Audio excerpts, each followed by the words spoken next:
In this video, I'm going to talk to you about the anatomy of the TRX and how to set it up over a bar. So obviously your TRX comes with your mesh bag that you can actually put in a washing machine. If you put the TRX in the bag, in the washing machine, it'll come out brand new, little top tip. So we'll leave that to the side. We also have in here a door anchor. So as the name suggests, this goes over your door and you can hook your TRX over it. It's pretty simple, but I will do another video on that.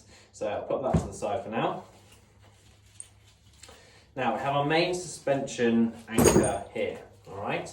So this is the thing that goes over the pole or the bar, pull-up bar, whatever it is, lamppost even, but it does need to be done up properly in order to use the straps to the best of their ability. So we're going to hook this main carabiner over and then hook it back on itself, like so. So we create that little X, as you can see there, on the cross.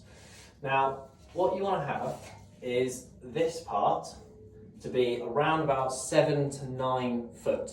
Now I'm just under 6 foot, so this is going to be about 6.5, 7 foot. So I need this to be pretty short. So I'm going to hook that over one more time, and then within these little black lines, there are gaps, okay? So my main carabiner is going to hook within the gap, like so. And I've clipped it, okay? Now that is as secure as you're going to get. So if you look at the height of this, my main carabiner here normally would sit in at this bottom part here.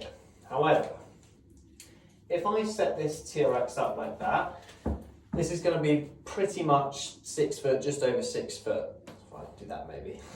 So really I want it a little bit higher. So I'm actually going to take this TRX and I'm going to set it up into this slightly higher loop here. Okay, it doesn't matter necessarily, but you do want that height for certain exercises. So that's the straps. In terms of the shortening and lengthening, you've got the cam buckle here. Now, obviously each strap has their own cam buckle. Now, if I pull on that cam buckle here, hold on to the strap, and pull on the strap, it gets longer.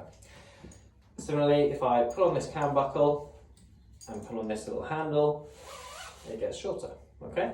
So depending on which exercise you're going to do will depend on the length of the straps. You have 4 levels of length. This is short. We also have super short. So if I were to do an exercise here, it might just not quite be short enough. Now you have 2 parts of this strap here. You can take the top part and then again put on that cam buckle and take it up and make a little bunny in. So you see how much shorter that one is there. So for some exercises, this is really useful to do depending on the height of your setup. So that is a super short there. If I pull this one up, always make sure that that stabilizing loop is level as well. So right now it's actually not level, so I need to just pull this one up a tiny bit here, and that's as good as I'm going to get. So that is super short with the bunny ears, and then lengthen it down to short straps. So that is a short strap. A mid strap is obviously the middle of the TRX. Now some TRXs, this one in particular has grey into black. When the grey meets the black, that is mid strap. On others you do have a line. You have a single line, a double line. So I think the double line is the mid strap. Okay, so it's about halfway between obviously the short and the long. The long, as you can imagine, put it all the way down, like so. Make sure that stabilizing loop is the same, and away you go. Now on this TRX Pro 4, you can open and close the foot cradles. Now the reason you want to do that, I have barefoot shoes on, so my feet might slip through, so it's really useful to actually shorten these up a little bit so you can have a narrower circle to work with. But if you don't have that, you can make it work with the standard TRX. So there you go. That's the anatomy and setup of your TRX.